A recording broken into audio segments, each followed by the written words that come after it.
하여 주시옵소서. 예수 그리스도의 이름으로 기도드립니다. 아멘.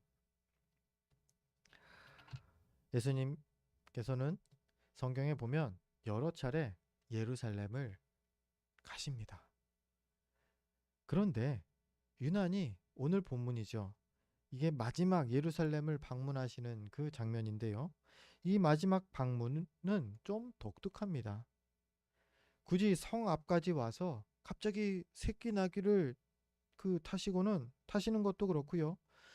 그 예루살렘 성 사람들이 그 그때 유난히 사람들이 다 후루루 몰려 나와서 호산나를 외치면서 호들갑스럽게 환영하는 것도 또 독특하고요. 그리고 그 길을 그냥 묵묵히 지나가시는 예수님의 모습도 평범하지가 않습니다. 오늘 말씀을 통해서 이 평범하지 않은 모습들 속에 담긴 그 의미들을 우리가 살펴보면서 함께 은혜를 나누려고 합니다. 먼저 예수님 일행이 예루살렘에 가까이 왔을 즈음의 얘기입니다. 그때 예수님께서 갑자기 두 제자를 부르시더니 두 제자에게 건너 마을에 가서 나귀 새끼 한 마리를 가져오라고 말씀을 하십니다. 그런데 한 푼도 안 주면서 그냥 말씀을 하시는 거예요. 제자들 입장에서는 좀 당혹스러울 것 같습니다. 그러면서 한마디를 해주십니다. 한마디를 그들에게 알려주는데 누가 너희에게 뭐라고 그러면 주가 쓰시겠다. 이렇게만 말해라. 이게 무슨 얘기입니까? 뭐 군대 가면 이런 거 경험해요. 하늘 같은 고참이 갑자기 그 이등병을 부릅니다. 그러더니 뭐 단돈 100원짜리 하나 딱 주면서 뭐 만두도 사오고 라면도 사오고 과자도 사오고 이것도 사오고 남은 건 너 가져. 이런 얘기 이런 그 유머 아닌 유머 많이 보셨죠? 그게 군대에서 실제로 지금은 없을 것 같아요. 저희 때는 있었습니다. 그러면 자기 사비를 털어서 막 사와야 돼요. 지금 예수님 이거 좀 뭐예요? 이런 거 같지 않습니까? 군대 고참 같지 않습니까? 좀 말이 안 되는 그런 명령을 하시는 것 같아요. 아니 사오라고 그래도 지금 부랴부랴 가서 사오기가 어려운데 갑자기 가다가 만나는 그 나귀를 그냥 가져오라고 하시니. 그런데 어떻습니까? 제자들이 순종해서 갔을 때예요. 예수님의 말씀 그대로 이루어집니다. 새끼 나귀가 그곳에 턱하니 있었고요. 또 예수님께서 그 누군가가 왜 가져가냐 물을 때 예수님 말씀 가르쳐 주신 대로 그대로 말하니까 주인이 가져가라고 그럽니다. 여러분, 이거는 조금 독특하고 아니 이상한 겁니다. 지금도 그렇겠지만요. 그 당시 나귀는요. 개인에게 있어서 아주 중요한 재산이죠. 그거를 갑자기 보도 못한 사람이 와서는 그냥 끌고 가는 겁니다. 얼마나 어이가 없을까요? 그러면서 왜 가져가? 가져가지 마! 그랬더니 주님이 쓰시겠다. 이렇게 말합니다. 재밌는 거는 그 주인이 그렇게 말하자 알겠습니다. 그럽니다. 가져가십시오. 그럽니다. 여러분, 이 스토리가 이해가 됩니까? 일반적인 상식적인 그런 그 내용이 아니죠. 그런데 우리가 이거 한 가지를 유추해 볼 수가 있습니다. 아, 하나님께서 미리 예비하신 일이구나. 예비하시는 하나님을 여기서 준비하시는 하나님, 우리 여호와 이레라고 하죠. 준비하시는 하나님을 여기서 우리가 발견할 수 있다는 겁니다. 성경에는요, 이러한 경우가 많이 있기 때문에 우리가 이 사실을 우리가 추리해 볼 수가 있어요. 임신한 마리아, 예수님을 임신했던 마리아, 처녀의 몸으로 아이를 임신합니다. 그리고 그 소문이 남편 그 정혼자인 요셉이죠. 약혼자인 요셉에게 들립니다. 그럴 때에 요셉이 어떻게 합니까? 의로운 사람이기 때문에 조용히 가서 다 끊으려고 합니다. 이제 결혼하지 않기로. 마리아도 은연중에는 그 정도 각오는 했을 거예요. 그 정도 각오는 했을 거예요. 어, 이제 내가 결혼도 안 했는데 임신을 했으니까 그 정도 각오를 했을 거예요. 돌로 원래는 율법대로면 돌로 쳐서 죽임을 당해야 되는데 그래도 요셉이 조용히 끊어줄 줄 그렇게 기대 정도는 했을 것 같습니다. 그런데 갑자기 그 다음날 요셉이 찾아옵니다. 그리고 가자고 합니다. 당신을 아내로 맞이하겠습니다. 이거는 상식적으로 말이 안 되는 거거든요. 그 유대 사회에서 지금은 그래도 조금 오픈돼 있죠. 그때는 이것이 말이 안 되는 일이었죠. 그런데 이 일이 일어납니다. 어떻게요? 요셉이 그 전날까지만 해도 나는 이 사람 안 데리고 올 거야. 각오를 결심을 하고 누웠는데 밤에 꿈에 하나님께서 말씀해 주시는 겁니다. 주의 사자가 꿈에 나타나서 말합니다. 내 아내 마리아 데려오기를 두려워 말라. 그리고 나서 그게 바뀌니까 요셉이 찾아가서 데리고 온 거죠. 뭐 우리가 요셉의 입장에서의 내용이 잘 기록되어 있기 때문에 잘 좀 이렇게 이상하게 못 느끼는데요. 마리아 입장에서만 보면요. 이거는 오늘 제자들에게 나귀 새끼를 가져오는 거 그거하고 똑같은 상황인 겁니다. 아니 도대체 나를 왜 데리고 가려고 하지? 나는 이 사람의 아이를 잉태하지도 않았는데.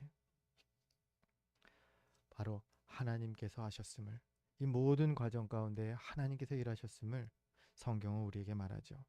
오늘 이 내용도 마찬가지입니다. 새끼 나귀를 하나님께서 예비해 두셨고요. 하나님께서 그들에게, 이 제자들에게 그것을 건네받게 하신 거죠. 우리 하나님은 완전하신 분이십니다. 절대 실수가 없으신 분이셔요. 그럼 하나님께서 우리 상식으로 납득이 안 되는 명령 하실 때가 있죠. 분명히 있죠. 우리 삶 가운데에도. 분명 안 되는 일이고 손해보는 일인데 굳이 하나님이 내 마음에 감동을 주셔서 하라고 하십니다. 하나님 이거는 안 될 것 같은데요. 이거는 안 될 것 같은데. 그런 마음이 드는 일들이요. 납득이 안 되는 순종, 이거만큼 어려운 게 없죠. 그래도 공감이 되고 이러면은 이런 유익이 있고 그렇다고 하면은 할 만한데 그러지를 않다라고 하면 이게 참 어렵습니다.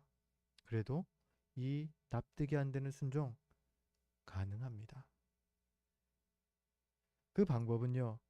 그 명령 자체를 이해하려고 납득하려고 하지 마시고요. 그 명령하시는 하나님, 그분의 마음을 우리가 이해하면 헤아리면은 이것이 가능하다라는 겁니다.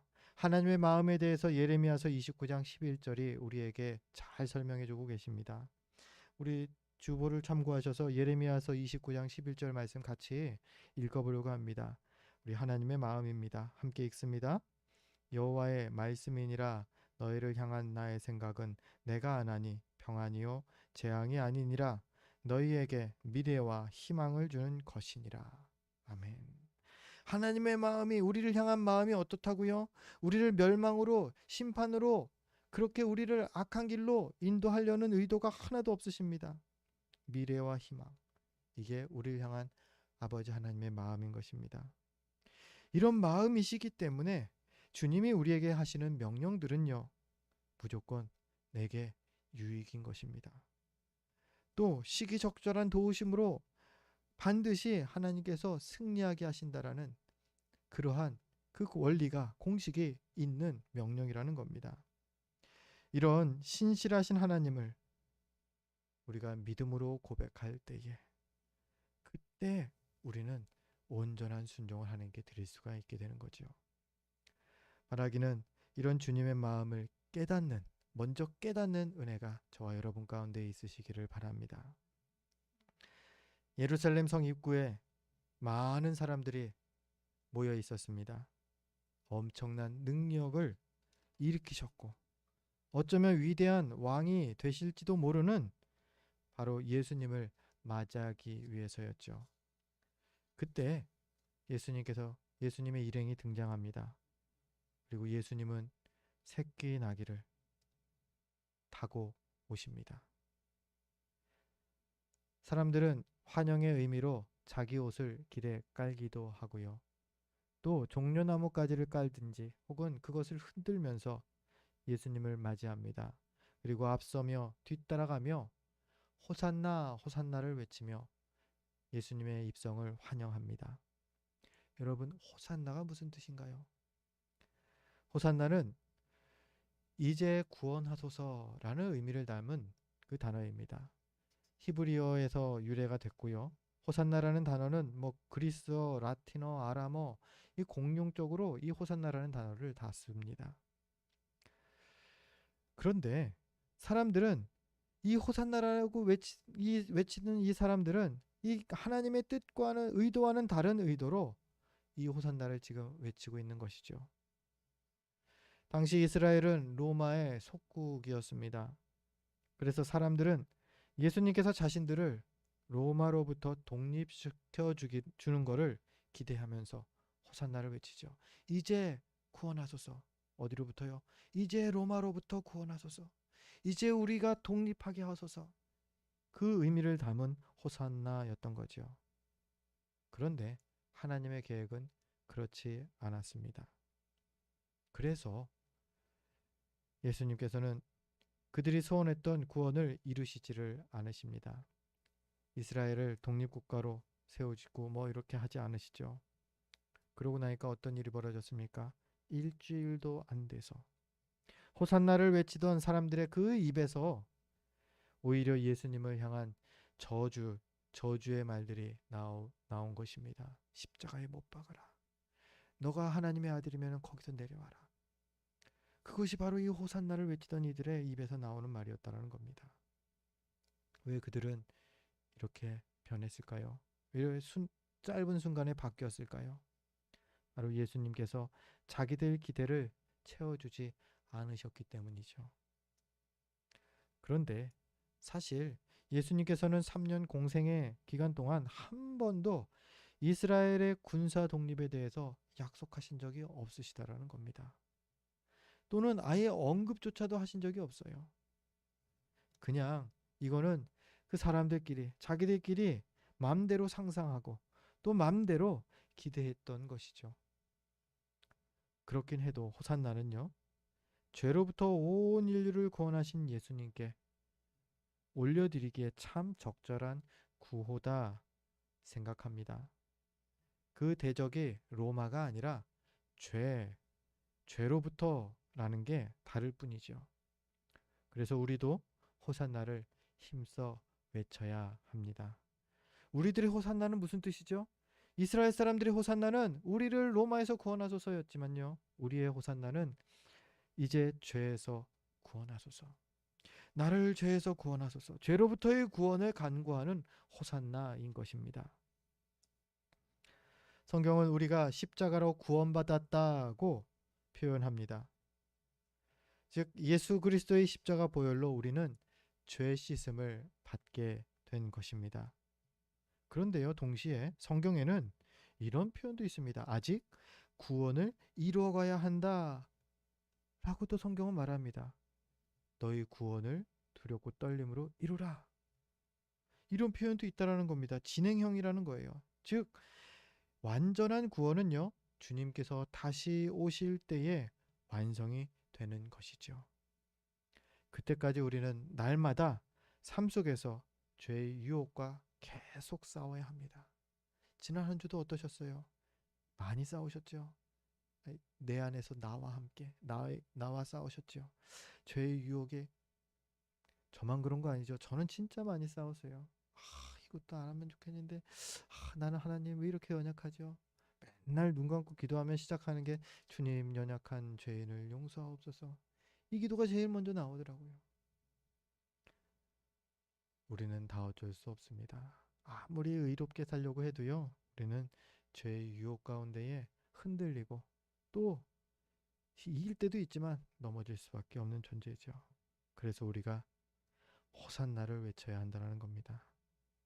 매 순간 호산나를 기도해야 합니다. 주여, 죄에서 나를 구원하옵소서. 죄에 넘어지지 않도록 주님의 도우심을 구하는 겁니다. 그럴 때에 우리의 연약함을 긍휼히 여기시는 우리 주님께서 우리를 승리하게 하실 것입니다. 그 구원의 은혜를 경험하는 저와 여러분 되시기를 바랍니다. 이제 예수님을 봅니다. 예비하시는 하나님을 우리가 보았고요. 두 번째로 환호하던 사람들을 우리가 잠시 묵상했습니다. 이제는 예수님을 보는 겁니다. 예루살렘에 입성하시는 예수님, 그 예수님은 볼품없고 초라한 새끼 나귀를 타고 들어오십니다.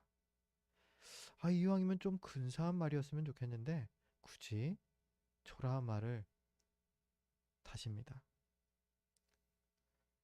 그것도 새끼 낙이었죠. 그런데 이것은요, 구약 예언이 성취되는 아주 중요한 장면이었습니다. 스가랴서 9장 9절의 예언이 바로 이것을 말하고 있습니다. 구약 성경의 스가랴서 9장 9절, 우리 그 주보를 참조하셔서 우리 이것도 같이 좀 읽으려고 합니다. 함께 읽겠습니다. 시온에 따라 크게 기뻐할지어다. 예루살렘에 따라 즐거이 부를지어다. 보라, 내 왕이 내게 임하시나니 그는 공의로우시며 구원을 베푸시며 겸손하여서 나귀를 타시나니 나귀의 작은 것 곧 나귀 새끼니라. 아멘. 예수님께서 굳이 예루살렘 성 앞에까지 오셔서는 굳이 나귀를 타시고 다리 아파서 타셨을까요? 아니라는 거예요. 항상 걸어 다니셨던 예수님이 굳이 이때만큼은 나귀를 타십니다. 왜요? 스가랴서 9장 9절의 예언의 말씀을 성취하시기 위해서였죠. 하나님께서 보내시는 왕은 공의롭고 구원을 베풀 능력이 있을 뿐만 아니라 겸손할 거라는 예언의 말씀, 그것이 바로 스가랴서 9장 9절의 말씀입니다. 그리고 이 예언된 왕이 바로 겸손하게 새끼 나귀를 타고 올 거다라는 겁니다. 왕을 보내시겠다는 하나님의 이 언약이 예수 그리스도를 통해서 성취된 것이죠. 예수님께서 새끼 나귀를 타신 것은 겸손하신 왕으로 오셨음을 우리에게 분명히 보여줍니다. 특히 이 11장 바로 전의 내용인데요. 예수님께서 그 예루살렘에 들어가시기 직전 마가복음 10장 내용입니다. 마가복음 10장에서는 겸손을 사람들에게 가르치십니다. 특별히 10장 45절에는 이렇게 기록되어 있습니다. 인자가 온 것은 섬김을 받으려 함이 아니라 도리어 섬기려 하고 자기 목숨을 많은 사람의 대속물로 주려 함이니라. 예수님께서는 이렇게 가르치신 대로 그 직후에 이제 11장에서 실제로 겸손의 본을 몸소 보여주시는 것이죠. 그 당시 왕이 입성할 때요, 화려하고 건장한 말을 탔습니다. 어떤 말을 타고 입성하느냐, 어떤 화려한 마차를 끌고 오느냐, 그거에 따라서 그 사람이 그 공로가 그 사람의 위엄이 권위가 높여 보이던 시절, 그게 바로 그 당시 시절이죠. 그런데 예수님께서 타신 것은 가장 작고 초라한 어린 나귀였다라는 거죠.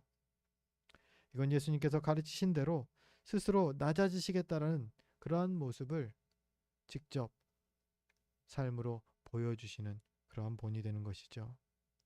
왜 보여주셨을까요? 왜 굳이 그것을 보여주셨을까요? 물론 예언의 성취 때문이기도 하셨지만 그 예언의 성취를 통해서 무엇을 의도하셨을까요? 그건 당연히 제자들이 잘 보고 배우라는 것이죠. 그래서 제자들도 서로 그렇게 겸손하게 섬기라고 말이죠. 이 말씀이 비단 12제자를 향한 말씀이겠습니까? 아니죠. 이것 말씀은 시대를 초월해서 제자된 우리에게 또한 하시는 말씀인 것입니다. 스스로 높아지려고 하는 내 안의 교만, 이걸 먼저 인정하시는 게 제일 순서입니다. 그리고 그 내 안의 교만에 잡아먹히지 않도록 계속 싸우는 겁니다. 예수님을 보면서 내 안의 교만과 싸워서 이겨야 합니다. 그러면요, 우리 주님께서 도우실 것입니다. 그렇게 항상 겸손하기를 힘써야 하겠습니다. 어떻게요? 예수님의 제자답게요. 그렇게 겸손함으로 형제와 이웃을 섬기는 우리가 되어야 하겠습니다. 다시 예수님께서 예루살렘으로 들어오시는 장면을 다시금 돌아가 보겠습니다. 한번 상상해 보시죠. 호산나 호산나 사람들이 외칩니다. 예수님께서 어린 나귀를 타고 들어오십니다. 그때 예수님이 무엇을 하셨을까요? 요즘 사람들처럼 손을 들고 막 그랬을까요? 사람들이 막 예수님 팬입니다. 예수님 사랑해요. 막 그러니까는 요즘 유명 연예인들처럼 여러분 하트 막 그려주고 저도 사랑합니다. 그런 말씀하셨을까요? 아니요. 아무것도 안 하시고 침묵하셨습니다. 아무 말을 했다라는 내용이 성경에 나오지를 않아요. 네, 복음서가 이 장면을 기록하지만 그 복음서 하나하나마다 아무 예수님의 반응이 기록되어 있질 않습니다. 그저 나귀를 타고 묵묵히 잠잠히 성으로 들어오십니다. 그 침묵의 의미가 무엇일까? 우리 잠시 생각해 보려고 합니다. 그들의 호산나를 부정하려는 말씀이 의도였을까요? 아니야, 나는 너희가 의도하는 그 호산나, 그거를 내가 이제 구원하는 거 너희들 구원하려고 오는 게 아니야. 부정하는 그러한 반응이었을까요? 아니면 오히려 긍정을 하는 그러한 반응이었을까요?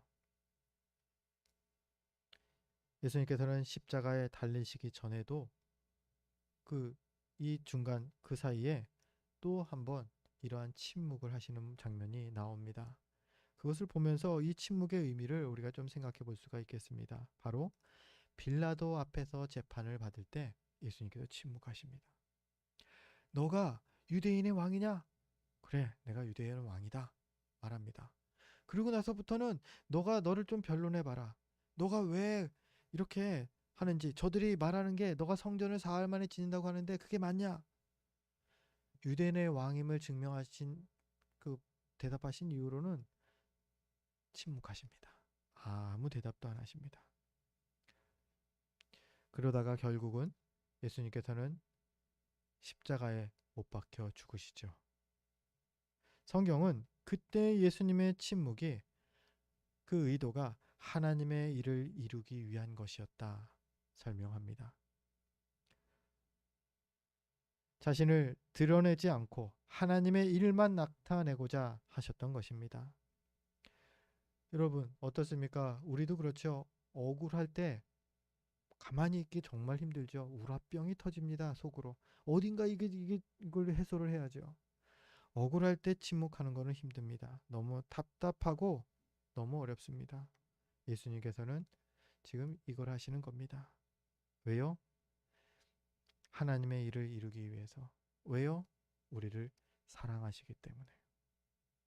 그 사랑을 이루기 위해서 예수님께서는 그 자리에서 침묵하십니다. 요한복음 13장 1절에 그 하나님의 사랑을 이렇게 표현합니다. 6월절에 예수께서 자기가 세상을 떠나 아버지께로 돌아가실 때가 이른 줄 아시고 세상에 있는 자기 사람들을 사랑하시되 끝까지 사랑하시니라. 예수님께서 우리를 사랑하심을, 하나님의 우리 사랑을 이렇게 표현하십니다. 끝까지 사랑하시니라. 죄인 되었던 우리를 십자가 구원을 이루시기 위해서 침묵하셨다라는 겁니다. 그렇습니다. 예수님의 침묵 속에는 우리를 향한 사랑이 담겨 있는 것이죠. 이 예수님의 침묵하시는 예수님이 묵묵히 들어오십니다. 그리고 이 예루살렘에 입성하시고 5일, 금요일이죠. 5일 후에 예수님께서는 십자가에 못 박히십니다. 환호를 받으면서 지나가시던 그 길에서 얼마 후에 조롱과 멸시를 받게 되십니다. 그렇습니다. 지금 예수님께서 침묵하며 새끼 나귀를 타고 지나가시는 그 길은 예수님께서 높아지기 위해서 가시는 그 길이 아니라 오히려 낮아지기 위해서, 섬기기 위해서 죽음으로 가시는 그러한 길이었다라는 것입니다. 그리고 예수님께서는 우리에게도 그 길을 걸어가라고 하십니다. 마태복음 16장 24절인데요. 이 말씀도 우리 같이 한번 읽어보려고 합니다.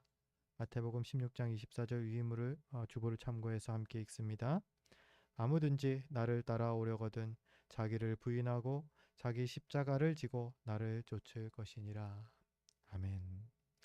분명 믿음의 길은 보기에 넓고 화려한 길이 아닙니다.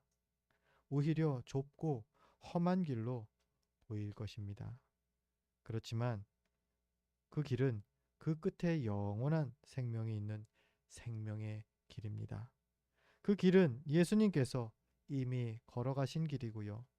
또한 승리하신 길입니다.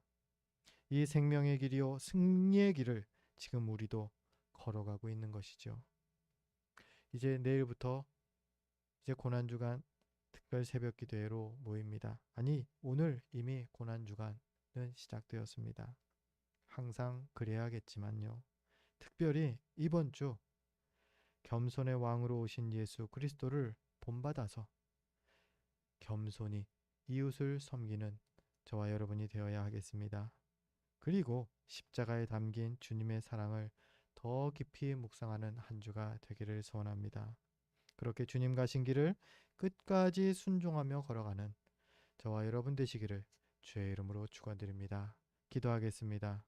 거룩하신 아버지 하나님, 우리